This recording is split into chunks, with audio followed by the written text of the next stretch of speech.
जैसे कि मैंने बताया कि 3 तरीके के क्वेश्चंस आपके एग्जाम में पूछे जाते हैं कंपनी लॉ के पेपर के अंदर। डिफरेंस बिटवीन डायरेक्ट क्वेश्चन और केस स्टडी। मैम तीनों में क्या अंतर है? जैसे मैं आपको डायरेक्ट क्वेश्चन का एग्जांपल देती हूँ, डॉक्ट्रिन ऑफ ऑल्टर ईगो के ऊपर आपको शॉर्ट नोट लिखना है। This is a direct question.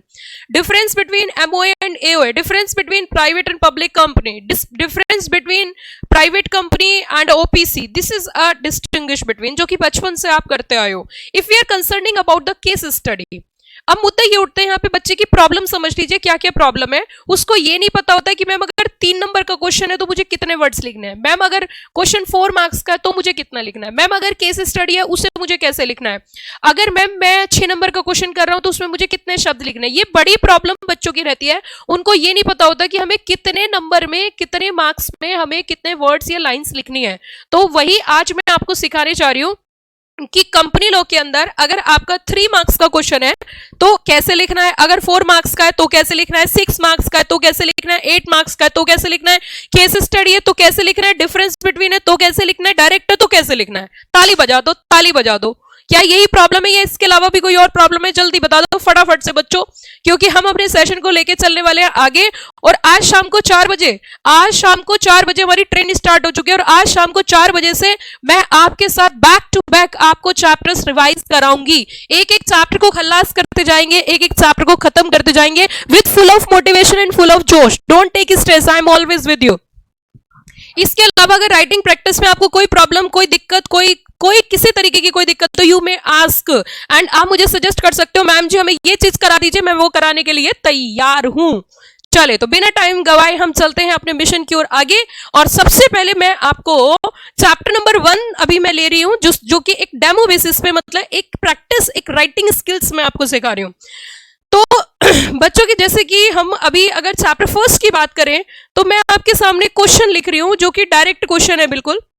और आप पेन, सबसे खास बात इस सेशन की रहेगी कि मैं आपको लिख कर दिखाऊंगी और आपको मेरे साथ साथ ही लिखना है बच्चों। फिर से सुनिए ध्यान से, आपको मेरे साथ साथ लिखना है। ओके मैम जी, ठीक है। तो बच्चों चलिए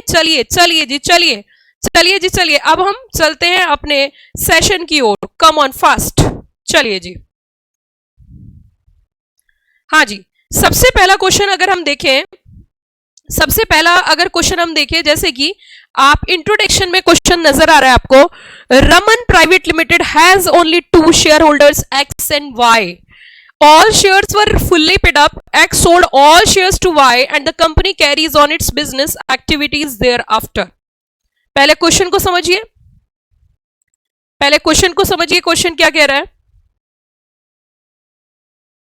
रमन प्राइवेट लिमिटेड के 2 शेयर होल्डर्स हैं, रमन के 2 शेयर होल्डर्स हैं एक्स और वाई, और सारे शेयर उसने एक्स को बेच दिए हैं, एक्स ने वाई को बेच दिया, और कंपनी उसके बाद भी बिजनेस एक्टिविटी कैरी कर रही है। नहीं, कुछ नहीं लिखने की जरूरत। क्वेश्चन लिखना चाहो तो लिख सकते हो, नहीं लिखना चाहो तो नहीं भी लिख सकते हो।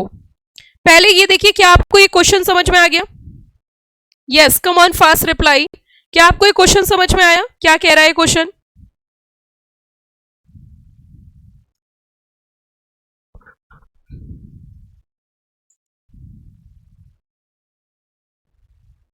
कितने बच्चों को ये क्वेश्चन समझ में आया?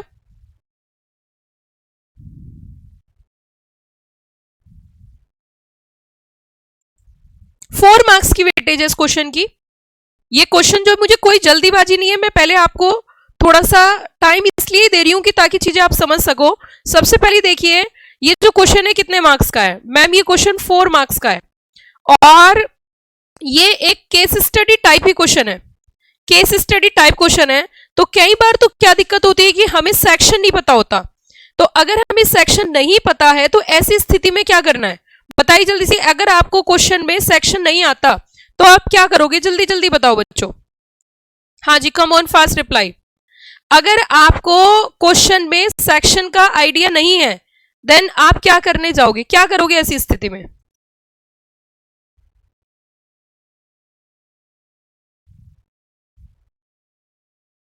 वेरी गुड, बहुत ही अच्छा जवाब हेमंत कुमार का। सेक्शन 3A से ये क्वेश्चन है, बिल्कुल सही बात है, सेक्शन 3A से ये क्वेश्चन है। और अगर ऐसा क्वेश्चन आपके एग्जाम में आ जाता है तो वैसे बहुत सारे बच्चों को बहुत सारे बच्चों को इसका नहीं पता होगा कि मैम जी ये कैसे हमें लिखना है, लेकिन मैं धीरे धीरे स्टेप बाय स्टेप, ये पार्टली केस स्टडी हम इसे बोल सकते हैं, ये थोड़ी सी एक शॉर्ट केस स्टडी टाइप है, केस स्टडी फॉर्मेट में है बच्चों। और ये देखिए अब हम समझते हैं जरा थोड़ा सा।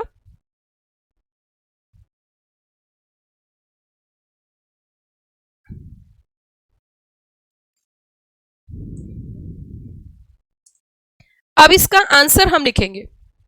सबसे पहली बात तो अगर आपको सेक्शन लिखना आता है तो इट्स ओके है, अगर आपको सेक्शन लिखना नहीं आता है तो ऐसी स्थिति में आपको क्या करना है, ऐसी स्थिति में आपको एक काम करना है कि मैम क्या, जरा बताइए आप थोड़ा सा।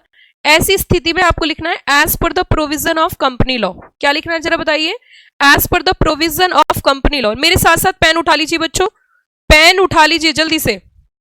बिल्कुल सही कहा, एज पर दी, अब धीरे धीरे समझिए, as per the section number 3A, as per the section 3A of companies act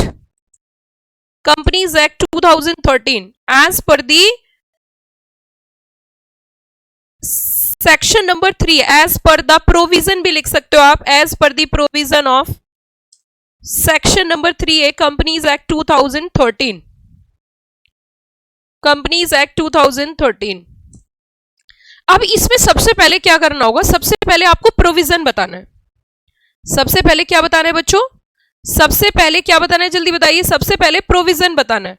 provision किसका, सेक्शन 3A का। सेक्शन 3A के प्रोविजन आपको यहां पे बताने हैं। सेक्शन 3A का प्रोविजन क्या कहता है, yes come on reply fast.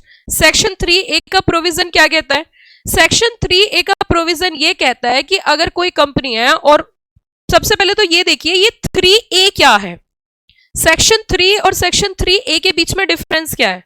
Section 3 minimum members बोलता है और ये सेक्शन नंबर 3A। और जब हम सेक्शन 3A का डिस्कशन करेंगे तो सेक्शन 3A इसका मतलब कैसे आया, अमेंडमेंट से आया। सिर्फ मुझे राइटिंग प्रैक्टिस नहीं करा रही, जो सेक्शन बताती जा रही हूँ वो भी आपको क्लियर करती जा रही हूँ। तो सेक्शन नंबर 3 पहले आ चुका था, लेकिन उसके बाद एक सेक्शन इंट्रोड्यूस किया गया after amendment, and that is the section number 3A। और बच्चों सेक्शन नंबर 3A ने कुछ इस तरीके की चीजें बताई। सेक्शन 3 ने कहा कि 3 के हिसाब से मिनिमम मेंबर्स चाहिए, प्राइवेट कंपनी में 2, पब्लिक कंपनी में 7 और ओपीसी में 1। लेकिन 3A ने कहा कि अगर कभी भी मिनिमम नंबर ऑफ मेंबर्स से रिड्यूस हो जाते हैं, मतलब कम हो जाते हैं, अब कम कितने दिनों के लिए हो जाता है कि 6 महीने से ज्यादा अगर निकल जाता है, और अगर मिनिमम मेंबर्स से रिडक्शन हो जाता है और इसके बाद भी आप अपना बिजनेस कैरी करते हो, उसके बाद भी बिजनेस चला रहे हो, तो ऐसी केस में जो रेजिडुअरी मेंबर्स होते हैं या जो रिमेनिंग मेंबर्स होते हैं उनकी लायबिलिटी अनलिमिटेड हो जाती है। मैम जी समझ में नहीं आया, दोबारा बताइए। मैं फिर से बता रही हूं, जब तक आपको सेक्शन की नॉलेज नहीं होगी, जब तक आपको सेक्शन के बारे में पता नहीं होगा, तब तक आपको दिक्कत ही दिक्कत रहेगी, तब तक आपको दिक्कत ही दिक्कत रहेगी। क्या है जरा फिर से मैं बताने जा रही हूं आपको क्या है। सेक्शन में उसने जो बोला ये मैंने आपके सामने रखा, और अब थोड़ा सा इसे समझते हैं, अब इसे थोड़ा सा समझते हैं कि क्या कहानी है। देखो, if at any time the number of members of companies reduced in case of public company below 7, in case of private company below 2, and the company carries on business for more than how many months, come on fast here, come here, कितने months, 6 months, while number of members were reduced, every person who is a member of company during that time so carries on business after those 6 months and is cognizant of the fact that is carrying on business with less than 7 members or 2 members as the case may be, shall be severally liable for payment of all debts of company contracted during that time। अब देखो ये language बहुत ज्यादा tough है, ठीक है, ये bare act की लैंग्वेज है, ये बेयर एक्ट की लैंग्वेज है। आप सोच रहे होंगे मैम ये तो बहुत टफ है, आपको ये नहीं लिखना, अब आपको मेरे साथ साथ लिखना है। ये मैंने जो लिखा ये बेयर एक्ट की लैंग्वेज है। अब देखो, अब सिंपल भाषा में कैसे लिख सकते हैं, बहुत ही, दोनों चीजों को कंपेयर कर रही हूं, अपनी भाषा में कैसे लिखेंगे। अब मैं अपनी सिंपल लैंग्वेज में, अब हम लिखेंगे इसे सिंपल लैंग्वेज में, जो कि बच्चा कभी भी, ये ऊपर वाली सिंपल लैंग्वेज में हम इसे लिखेंगे, जो कि कभी भी एक बच्चा ऊपर वाली लैंग्वेज लिख ही नहीं सकता, क्यों नहीं लिख सकता? क्योंकि वो एक बेयर एक्ट की लैंग्वेज है, और बेयर एक्ट की लैंग्वेज लिखना मेरे लिए आसान है लेकिन आपके लिए मुश्किल है। राइट और रॉन्ग? देखो, मेरा ऑब्जेक्टिव इस सेशन का क्लैरिटी करना है, सिर्फ क्लियर करना है। तो देखो आपको किस तरीके से लिखना है, as per the section number 3 है, नहीं याद रहता एज पर द प्रोविजन। अब देखिए, if any time minimum members is reduced below the prescribed limit,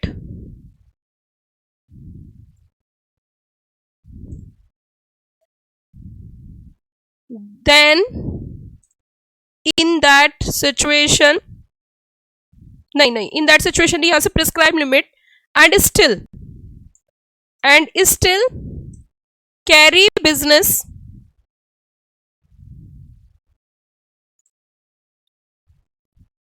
more than 6 months,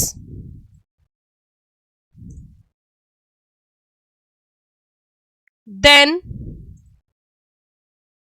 in that situation remaining members, क्या बोला मैंने? Remaining members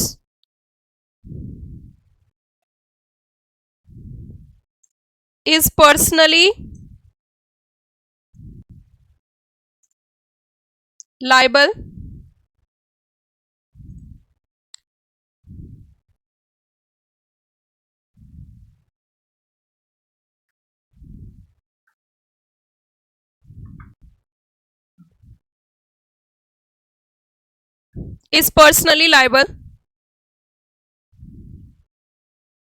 for the whole debts of the company.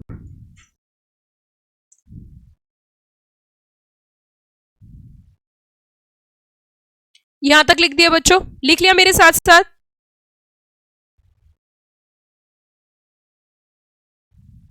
अब मेरी बात सुनो, अगर आपको ये क्वेश्चन और बड़ा करना है, क्योंकि देखो 4 नंबर है, 4 नंबर का ये क्वेश्चन है, हमें टाइम भी देखना है, हमें टाइम का भी सिचुएशन देखनी है, राइट ना? हमें टाइम भी देखना है।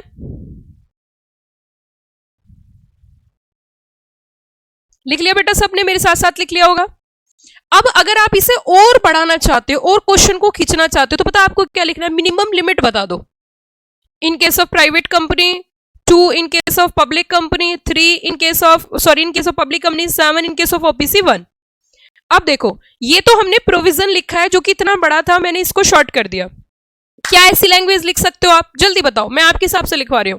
क्या आप ऐसी लैंग्वेज लिख सकते हो? कम ऑन, रिप्लाई फास्ट, जल्दी बताइए फटाफट से। क्या आप ऐसी लैंग्वेज लिख सकते हो? जवाब दो जल्दी से। यस, ठीक है। अब देखो, अब आपको कुछ नहीं करना, अब आपको सीधा क्वेश्चन से उठाना है।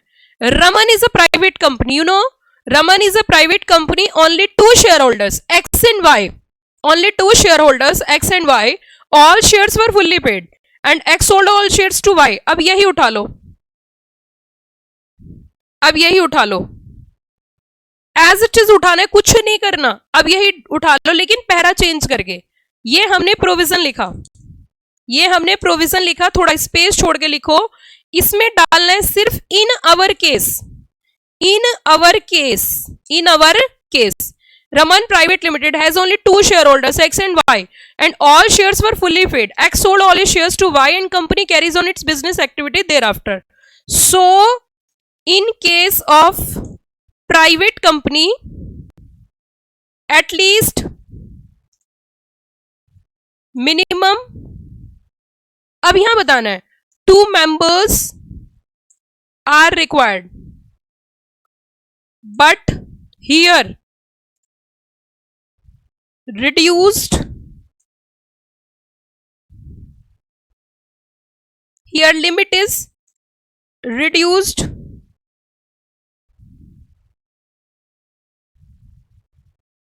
below 2. So आगे बताओ, Y is personally liable for entire debts contracted during time। यहां तक लिख लिया? जल्दी बताओ बेटा, जल्दी बताओ, कम ऑन फास्ट। यहां तक लिख लिया?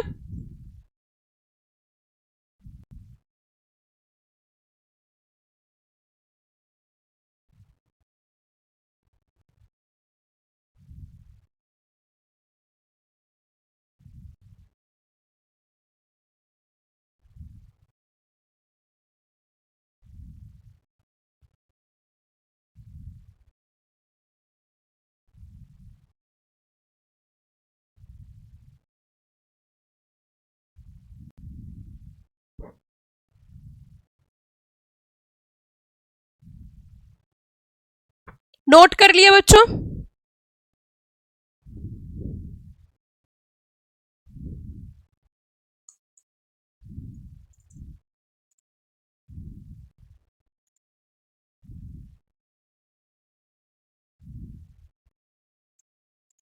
If business is still continue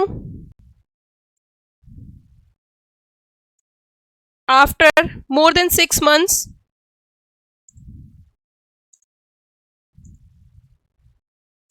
then here Y is personally liable for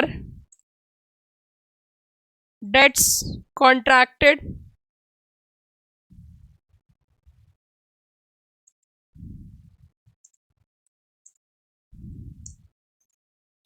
चलिए जी बताइए, जल्द से क्लियर हो गया सब बच्चों का?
हो गया बेटा सबका? ये 4 मार्क्स की वेटेज है। इस तरीके से 4 मार्क्स का क्वेश्चन लिखा जाता है। आप इतना लिखोगे तो कोई प्रॉब्लम नहीं होगी। अच्छा मुझे बताइए, जैसे आप रजिस्टर पे लिख रहे होंगे तो लगभग आपका कितना पेज कंप्लीट हो गया? सभी बच्चों ने लिख लिया? क्योंकि सब बच्चे साथ साथ लिख रहे हैं। तो आप मुझे एक बार बताओ कि जैसे आपने इसे लिखा है अभी, तो आपका लगभग रजिस्टर का कितना पेज आपका निकल गया है? मुझे ये रिप्लाई करके बताइए, फिर हम अगले क्वेश्चन की ओर बढ़ेंगे, जो कि ये 4 मार्क्स में। अब इससे छोटा question, more than half, that's okay है। Very good. अब हम धीरे धीरे अगले क्वेश्चन की ओर चलते हैं।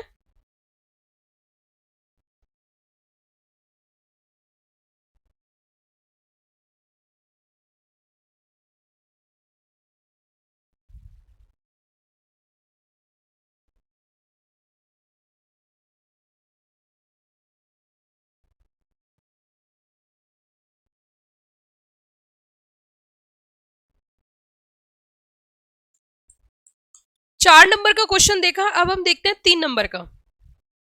बच्चों 3 नंबर का क्वेश्चन समझिए, 3 मार्क्स का क्वेश्चन है ये दूसरा क्वेश्चन मैं प्रैक्टिस करा रही हूं, क्वेश्चन नंबर 2 प्रैक्टिस करा रही हूं मैं, और ये आपका जो है 3 मार्क्स का है।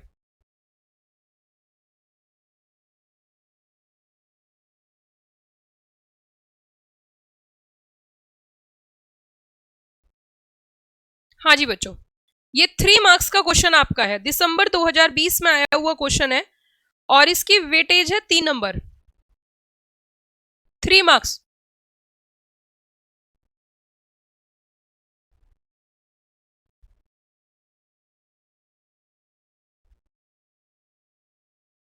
थ्री मार्क्स का। पहले इस क्वेश्चन को पूरा एनालिसिस करते हैं, बहुत धीरे धीरे क्वेश्चन पढ़ना है आपको, बहुत धीरे धीरे क्वेश्चन पढ़ना है, बिल्कुल भी टाइम वेस्ट नहीं करना, धीरे धीरे क्वेश्चन पढ़ना है, क्वेश्चन को समझना है और फिर आंसर लिखना है, क्वेश्चन को समझना है और फिर आंसर लिखना है।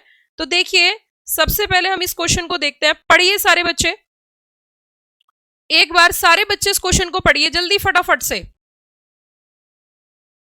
क्वेश्चन को जल्दी से पढ़िए और मुझे रिप्लाई बताइए क्या है इसका आंसर। देखते हैं आपने कितनी पढ़ाई करी है।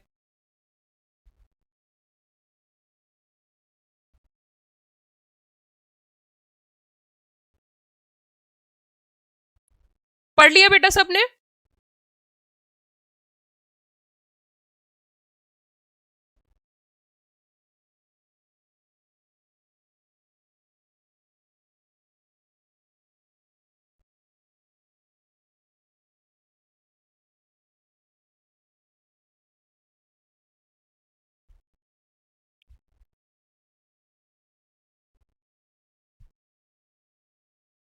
नो नो नो नो, सही से पढ़िए, जरा सही से क्वेश्चन को पढ़िए बेटा।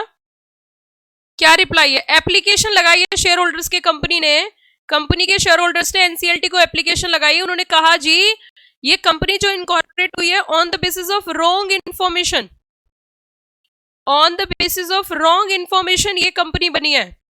तो ऐसे कितने बच्चे जिनको सेक्शन का आइडिया है? How many students, raise your hand.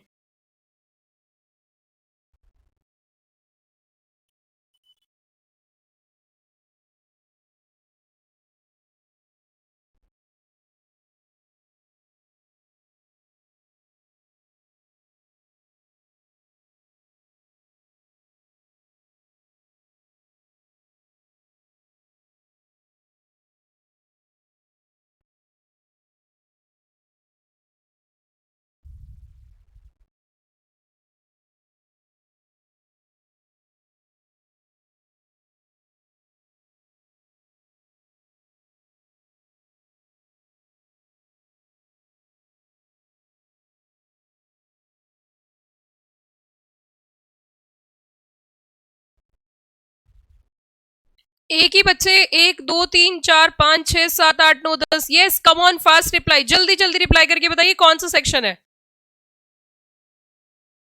अब हम इस सेक्शन की बात करें तो this one is a section number 7, correct answer, बहुत ही अच्छे। और सेक्शन 7 को अगर हम इंटरप्रेट करें तो देखो सेक्शन 7 हमें क्या कहता है। अगर हम सेक्शन 7 की ओर चले तो थोड़ा सा मैं आपको बताती हूँ कि सेक्शन 7 जो है वो इनकॉर्पोरेशन ऑफ कंपनी का सेक्शन है, और धीरे धीरे step by step section number 7 जो है बच्चों वो आपका इनकॉर्पोरेशन ऑफ कंपनी का है। अगर हम इसमें देखें तो आप देखिए ये जो सेक्शन है पूरा, ये एक लाइन का नहीं, इसमें अलग अलग सबसेक्शंस है, अलग अलग सबसेक्शंस दे रखे हैं। और सारे सबसेक्शन को अगर हम देखें तो आप थोड़ा सा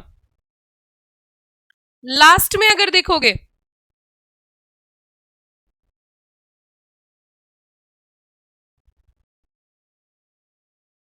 ये देखिए सेक्शन 7 सबसेक्शन 6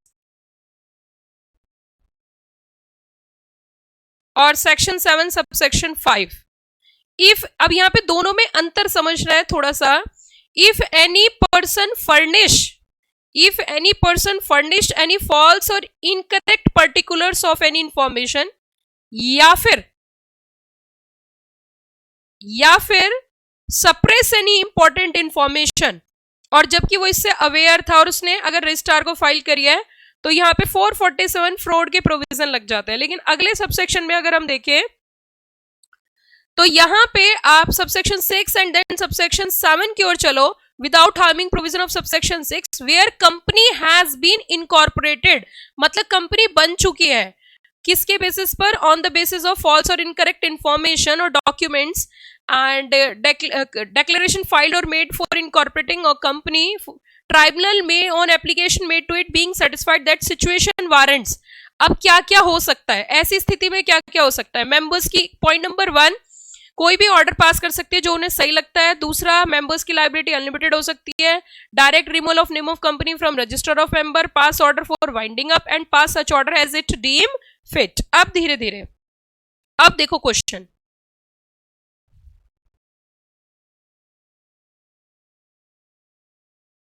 अब देखो यहां पे पता है मैं इतनी देर क्यों लगा रही हूं एक क्वेश्चन में, मैं आपको ये समझाना चाह रही हूं कि एग्जामिनर जो क्वेश्चन पूछता है वो पूरे सेक्शन से नहीं, सेक्शन के अंदर सब सेक्शन से भी पूछ सकता है।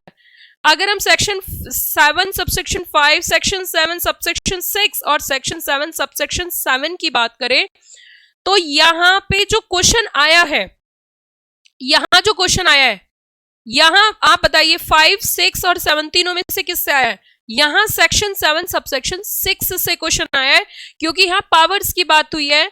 एनसीएलटी क्या कर सकती है ऐसी स्थिति में, एनसीएलटी के पास क्या पावर्स हैं?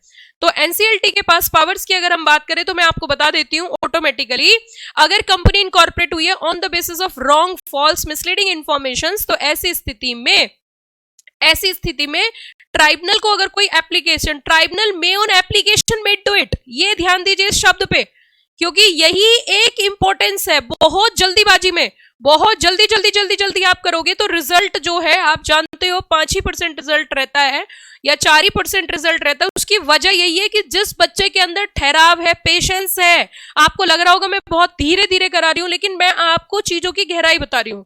मैं ये समझाना चाह रही हूं कि ये क्वेश्चन ना तो 5 से आया ना 6 से आया, सबसेक्शन 7 से आया। क्यों आया? क्योंकि यहाँ पे कंपनी इनकॉर्पोरेट हो चुकी है और यहाँ पे एप्लीकेशन लगाई जा रही है, उसके बाद एनसीएलटी की पावर का जिक्र हो रहा है। यही एक बात, यही एक स्थिति है, यही एक अंतर है professional course and specially company law के पेपर की गहराई को समझो, तभी जाके क्लियर कर पाओगे। 7-6 से नहीं 7-7 से क्वेश्चन आया है, क्योंकि 7-7 के अंदर कंपनी इनकॉर्पोरेट हो चुकी है on the basis of furnishing any false और इनकरेक्ट इंफॉर्मेशन, और यहां पे एनसीएलटी को पिटीशन, एप्लीकेशन लगाई जा रही है कि कंपनी रॉन्ग इंफॉर्मेशन के बेसिस पर बनी है। तो यहां पे एनसीएलटी के पास क्या क्या पावर्स है, इस चीज को समझिए। तो सबसे पहली पावर वो कहते हैं जो उसको मन करे एनसीएलटी को वो ऑर्डर पास कर सकती है। दूसरी स्थिति में जो मेंबर्स है उनकी लायबिलिटी अनलिमिटेड कर सकती है। तीसरा, direct removal of name of company, direct register से कंपनी स्ट्राइक ऑफ, नाम हटा सकती है। चौथा, कंपनी को वाइंडिंग अप का आदेश दे सकती है। और पांचवा, जैसा उनको ठीक लगे, एज इट में डीम फिट फॉर द न्याय, वो कर सकती है।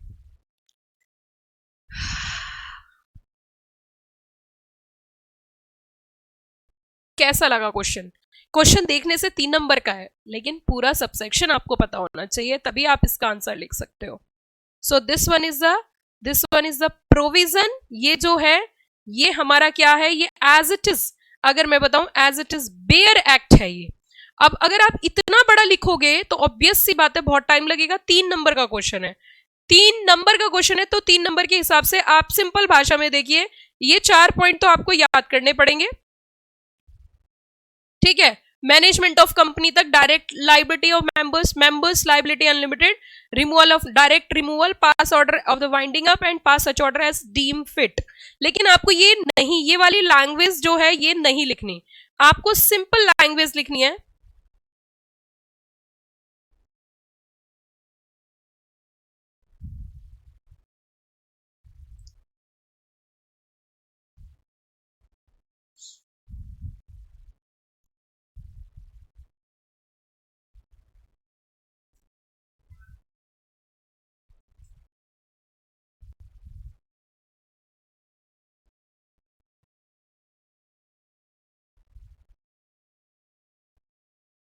आपको सिंपल भाषा का प्रयोग करना है। देखिए क्या, अब मेरे साथ साथ लिखना, अब मेरे साथ साथ लिखना, पहले क्वेश्चन देख लेते हैं, ये सब है, ठीक है जी।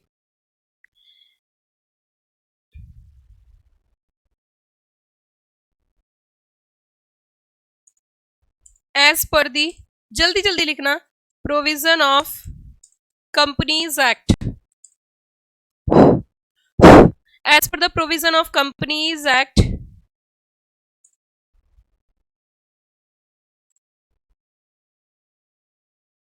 if company is incorporated, if company is incorporated on the basis of, on the basis of false or incorrect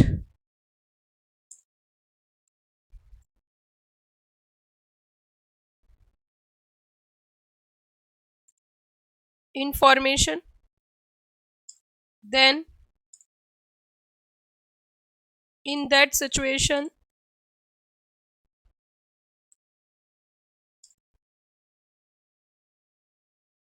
NCLT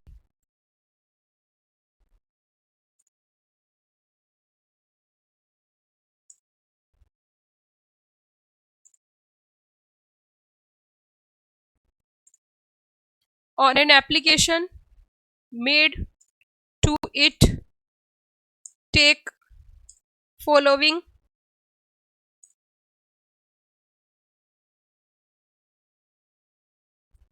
decisions। ये लीजिए बच्चों, ये लीजिए 3 मार्क्स का क्वेश्चन है, ये 3 मार्क्स का क्वेश्चन है।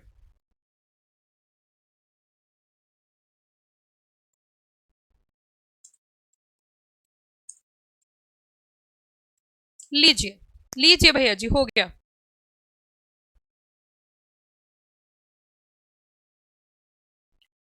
3 मार्क्स का क्वेश्चन इतना बड़ा होना चाहिए।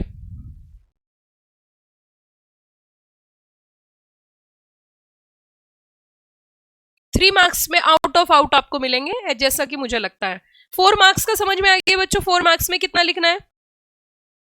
यस, जल्दी बताओ, 4 मार्क्स में समझ में आ गया? 4 मार्क्स का क्वेश्चन समझ में आ गया? 3 मार्क्स का समझ में आ गया? Come on reply fast. 3 marks का क्वेश्चन समझ में आ गया? रिप्लाई करो बेटा फटाफट।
हाँ जी बच्चों, हो गया सबका?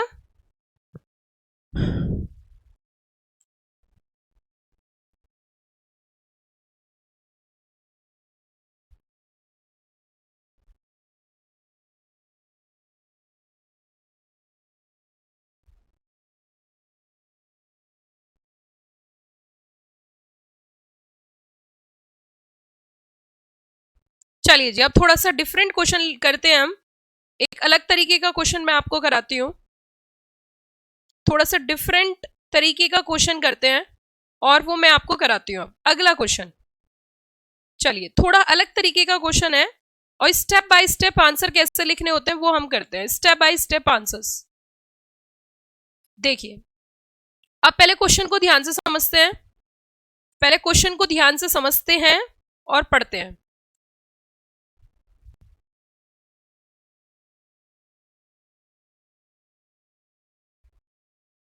देखिए क्वेश्चन क्या है, a limited a public company want to appoint alternate directors, examine the validity of facts of company with reference to provision of company act 2013।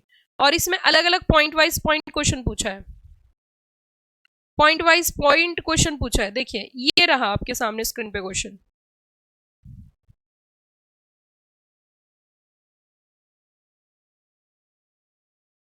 ये रहा स्क्रीन पे आपके क्वेश्चन। ये इस तरीके के क्वेश्चंस भी एग्जाम में आ जाते हैं, एक क्वेश्चन दे दिया उसके नीचे पॉइंट्स दे दिए 1 2 3 4 5 एंड उसमें फिर आपको आंसर बताना होगा। पहले क्वेश्चन को बड़े ही प्यार से समझना है और हमें कंपनी लॉ के अंदर जो सबसे खास बात ध्यान रखनी है, जो सबसे खास बात ध्यान रखनी है बच्चों, वो क्या है जरा समझो। जो खास बात ध्यान रखनी है वो ये है कि हमें ये चेक करना है कि पब्लिक कंपनी है प्राइवेट कंपनी है, क्योंकि उससे भी बड़े मायने चेंज हो जाते हैं। फिर से मैं आप इस बात पे थोड़ा सा गौर फरमाइए कि हमें ये देखना है कि ये कंपनी पब्लिक है या कंपनी प्राइवेट है, क्योंकि पब्लिक प्राइवेट से भी क्वेश्चन के मायने चेंज हो जाते हैं। ठीक है, क्वेश्चन के मायने चेंज हो जाएंगे। जैसे अभी आप ये क्वेश्चन देख रहे हो तो इसमें इन्होंने कहा कि पब्लिक कंपनी है और यहाँ पे जो पूरी कहानी जो चल रही है वो अल्टरनेट डायरेक्टर की चल रही है। किसकी चल रही है बच्चों? ऑल्टरनेट डायरेक्टर की कहानी चल रही है। इसका मतलब आपको ऑल्टरनेट डायरेक्टर के बारे में सारे प्रोविजन एकदम क्लियर होने चाहिए, है ना। सारे प्रोविजन आपको बहुत अच्छे से क्लियर होने चाहिए, तभी जाके आप इसका रिप्लाई रिस्पॉन्स सही दे पाओगे, अदरवाइज आपको बड़ी दिक्कत होगी।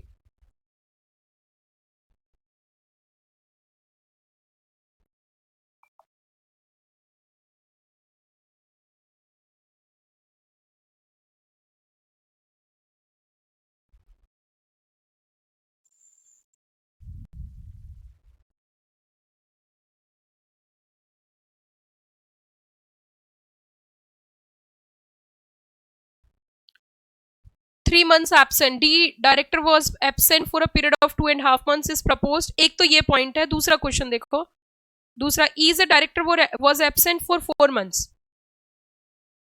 Is a director absent for 4 months, how many months? 4 months की ये बात कर रहा है।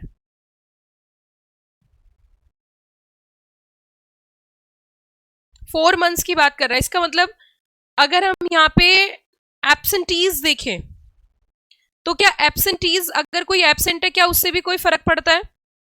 देखो जब तक प्रोविजंस क्लियर नहीं होंगे तो आंसर भी सही से नहीं बता पाओगे। क्या एब्सेंट रहने से डायरेक्टर के अपॉइंटमेंट पे कुछ फर्क पड़ेगा? थोड़ा सा टफ क्वेश्चन यहाँ पे पूछा है और वही बच्चा इसको क्लियर कर पाएगा जो बहुत अच्छे से बारीकी से चीजों को पढ़ रहा है। क्या एक डायरेक्टर अगर ऑल्टरनेट डायरेक्टर पहले से है तो क्या वो दूसरी कंपनी में भी ऑल्टरनेट डायरेक्टर बन सकता है? मतलब ऑल्टरनेट डायरेक्टर के बारे में, अच्छा ऐसा कौन सा बच्चा है जो मुझे ऑल्टरनेट डायरेक्टर का सेक्शन बताएगा? कम ऑन रिप्लाई फास्ट, देखते हैं कौन बच्चा बताएगा ऑल्टरनेट डायरेक्टर का सेक्शन। मैंने आपको सिखा रखा है 160 161, 160 161, याद है आपको? 160 161, वेरी गुड, बहुत ही अच्छे हेमंत कुमार, बहुत ही अच्छा ये बच्चा जा रहा है और काफी और बच्चे भी रिप्लाई कर रहे हैं। Very good, Himanshu Khanna, Rajni Kumari, Prachi, Vaishali Chaudhary, Kashish, Ragini Kumari, yes very good.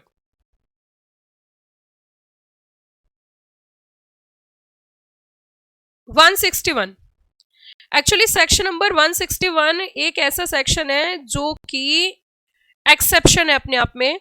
Generally क्या होता है कि directors are appointed by the share holders, मतलब डायरेक्टर को जो अपॉइंट किया जाता है वो किससे किया जाता है?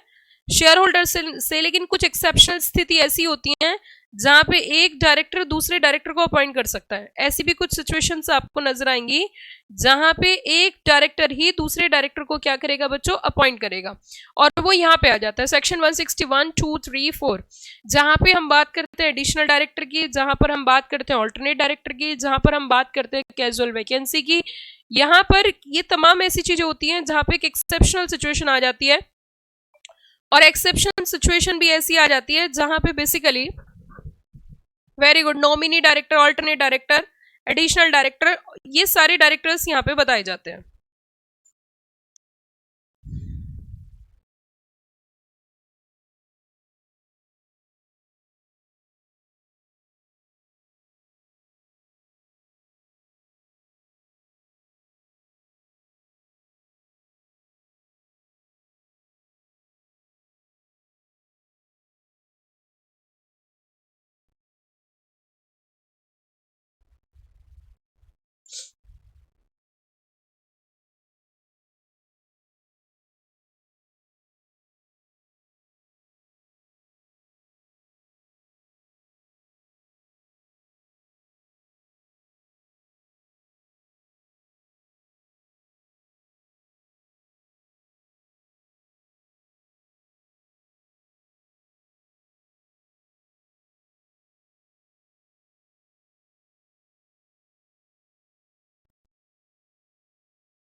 मुझे लगता है सभी बच्चों ने अब ये कर लिया होगा। इसको मैं थोड़ा सा, क्योंकि काफी सारे बच्चे पढ़ नहीं पाते हैं और रिप्लाई भी आ रहे, तो उसके बेसिस पे अब मैं इसका आंसर आपको लिखना सिखाती हूँ। धीरे धीरे हम इसका आंसर लिखते हैं, मैं कोई जल्दीबाजी नहीं कर रही। इस तरीके का क्वेश्चन आएगा तो आपको, मतलब ये है ना सब लेयर्स क्वेश्चन है, इसमें अलग अलग तरीके से आपके क्वेश्चन पूछे गए, लेकिन ये है आपका एज पर द, अब मेरे साथ साथ पेन रजिस्टर ले लीजिए जल्दी से, as per the provision of section number 161। लेकिन मैं अपने बच्चों को यही बोलना चाहूंगी, अगर आपको सब सेक्शन 2 याद नहीं रहता तो आप खाली as per section, as per provision of section 161 लिख सकते हो, या as per provision of companies act लिख सकते हो। लेकिन मैंने फिर भी आपको याद कराने की टेक्निक बता रखी है, 160 161, जहां directors are appointed by directors.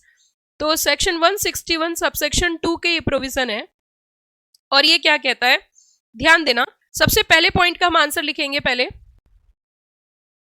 First, dear director was absent.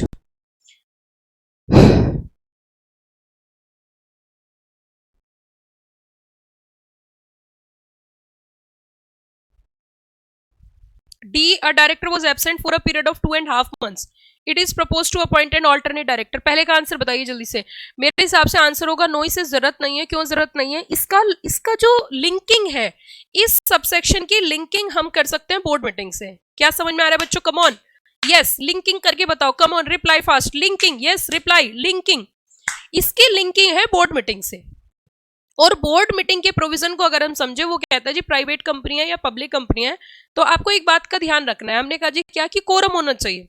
अगर minimum number of directors present नहीं होंगे तो ऐसी स्थिति में कोरम नहीं बन पाएगा, और कोरम नहीं बन पाएगा तो बोर्ड मीटिंग नहीं होगी। और हर क्वार्टर में एक बोर्ड मीटिंग होनी चाहिए, क्योंकि साल में 4 बोर्ड मीटिंग की रिक्वायरमेंट है, और 2 बोर्ड मीटिंग के बीच में 120 दिन से ज्यादा का गैप नहीं होना चाहिए।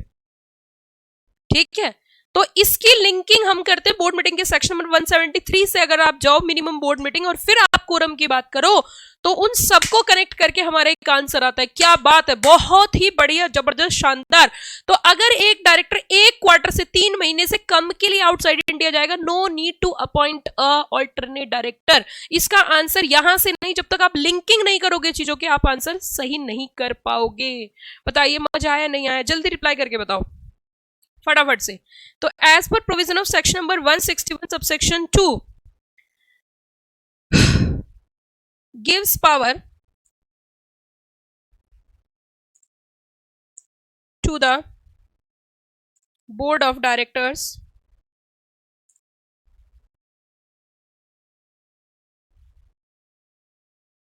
if so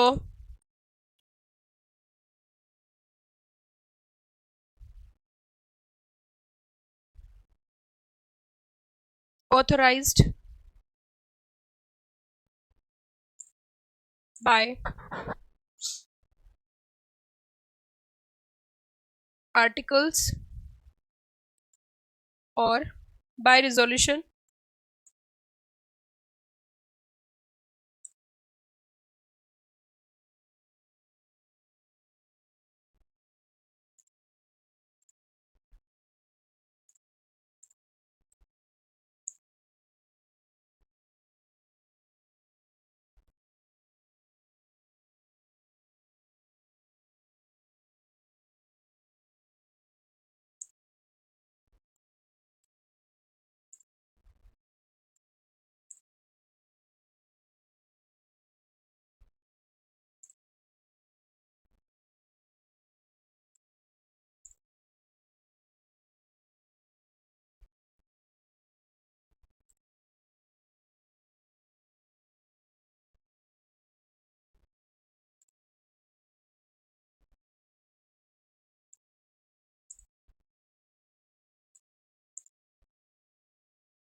in our case D absent only for कितने मंथ्स के लिए एब्सेंट है ये? 2.5 months।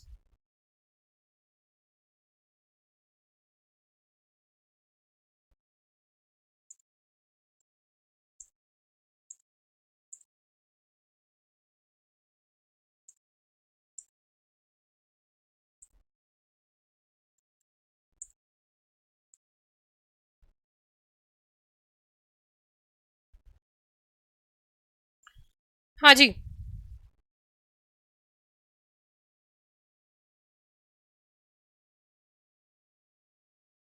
समझ नहीं आई आपकी क्वेरी क्या है? यहां तक सब बच्चों ने लिख लिया? ये हमारा फर्स्ट का आंसर था।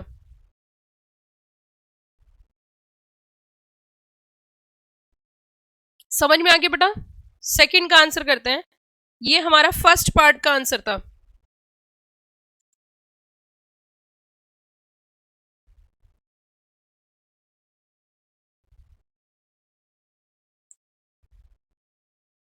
ऐसे ही लिखना बिल्कुल जैसे मैं लिख रही हूं।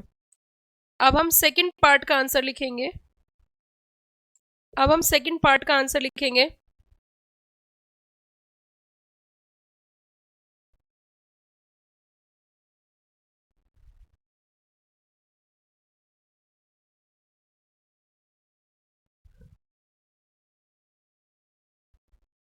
पहले क्वेश्चन समझते हैं क्या कहता है। E a director was absent for 4 months। Okay, no issue. It is propose to appoint F as alternate director in place of E. F is already acting as alternate director in A Limited। Already क्या है, वो director appointed है for a director G who was absent for 5 months। अब बताइए यहाँ पे क्या answer होगा सेकंड का? सेकंड का आंसर बताइए जल्दी, आप भी तो पार्टिसिपेट करो, आपने पढ़ लिया है। क्या अगर ऑलरेडी कोई डायरेक्टर ऑलरेडी अपॉइंटेड है तो क्या उसको फिर दोबारा से किसी अदर कंपनी में ऑल्टरनेट डायरेक्टर अपॉइंट कर सकते हैं?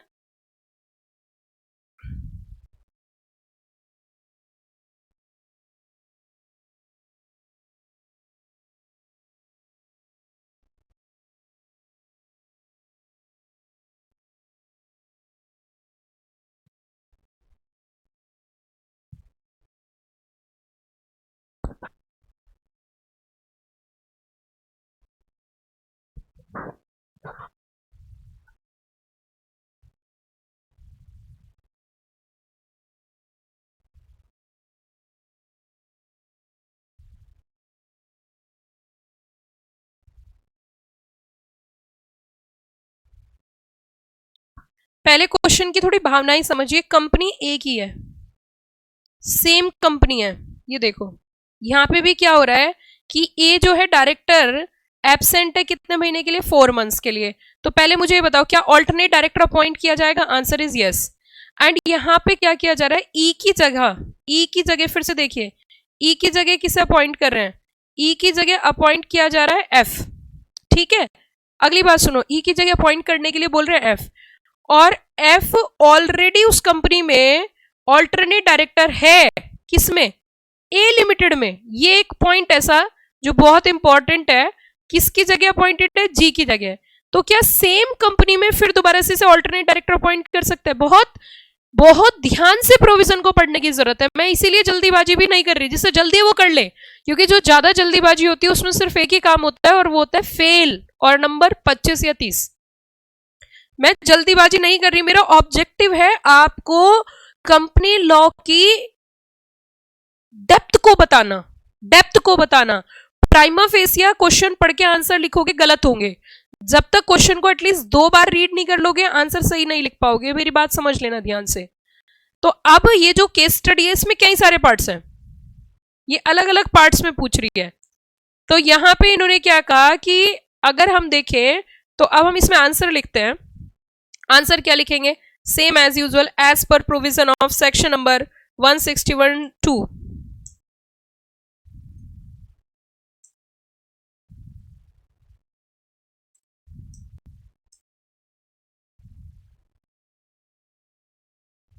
Subsection 2,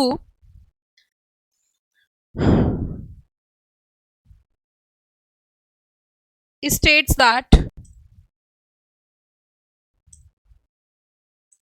if a person is already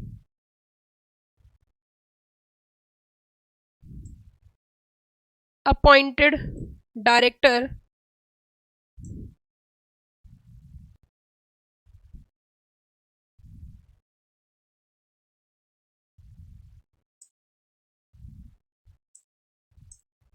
same company or its holding company, so not eligible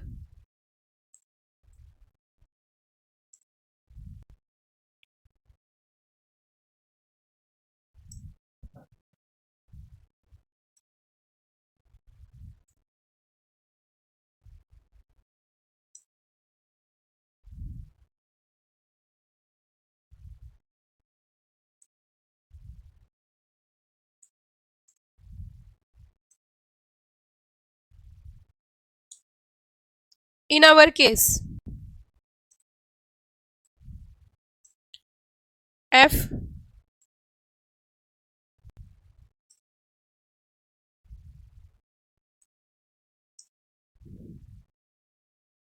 A Limited in place of G. So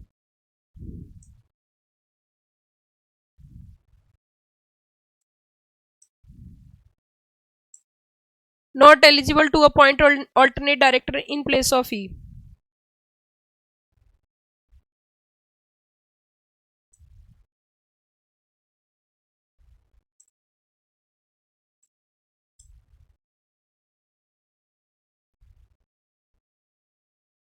हाँ जी, समझ में आ गया बच्चों सबको?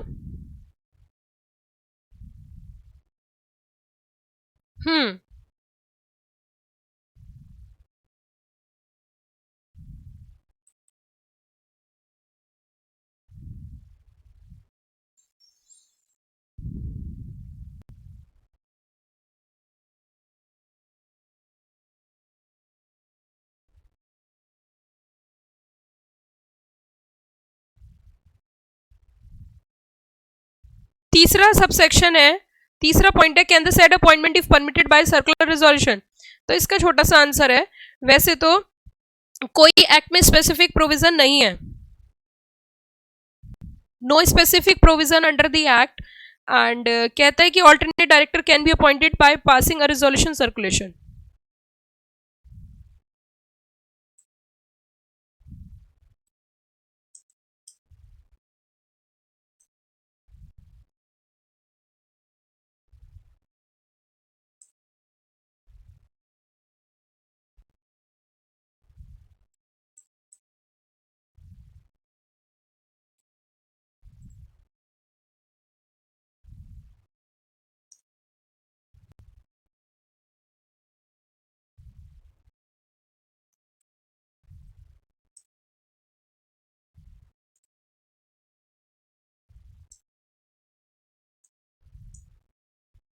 दैट्स इट बच्चों, दैट्स इट, हो गया,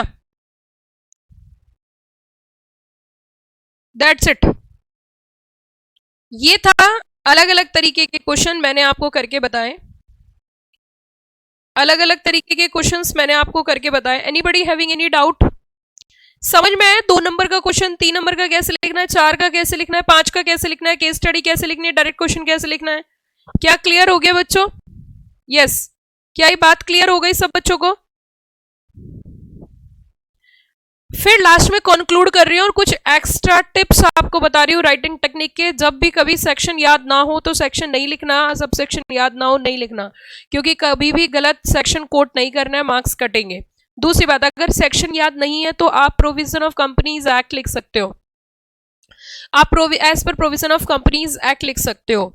तीसरी टेक्निक ये है, जब भी क्वेश्चन का आंसर प्रेजेंट करोगे, क्वेश्चन को एटलीस्ट 2 बार जरूर पढ़ना है, ये चेक करना है पब्लिक कंपनी है प्राइवेट कंपनी है, क्योंकि पब्लिक प्राइवेट के चेंज होने की वजह से क्वेश्चन का आंसर गलत हो सकता है और एग्जामिनर जनरली फोकस करता है।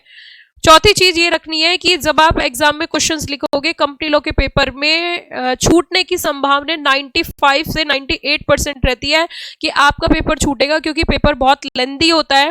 इसीलिए आपको एक चीज पे ध्यान जरूर देना है कि आपकी राइटिंग स्पीड बहुत जबरदस्त होनी चाहिए, बहुत अच्छी होनी चाहिए। एक बार पहले पूरा पेपर पढ़ना है, फिर उसके बाद क्वेश्चन को फिर से पढ़ना है और उसके बाद आपको लिखना है। और प्रोविजन की गहरी नॉलेज होना जरूरी है, क्योंकि कंपनी लॉ के पेपर में सेक्शन के सबसेक्शन से भी क्वेश्चन बनाया जा सकता है। जैसे कि मैंने आपको अभी अभी बताया था, एक डेमो बताया था सेक्शन 7 सबसेक्शन 7 का। क्या आपको थोड़ा बहुत कुछ कॉन्फिडेंस आया लिखने का कि कैसे लिखा जाना है? कुछ थोड़ा बहुत कॉन्फिडेंस आया लिखने का, किस तरीके से लिखा जाना है?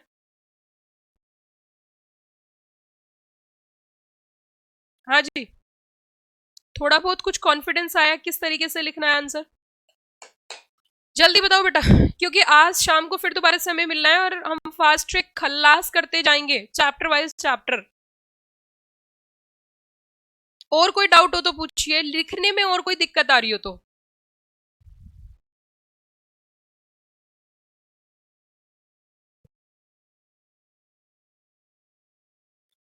चलिए तो बच्चों, अभी फिर मिलते हैं दोबारा से शाम के 4 बजे रिवीजन सेशन में। Thank you, have a nice day.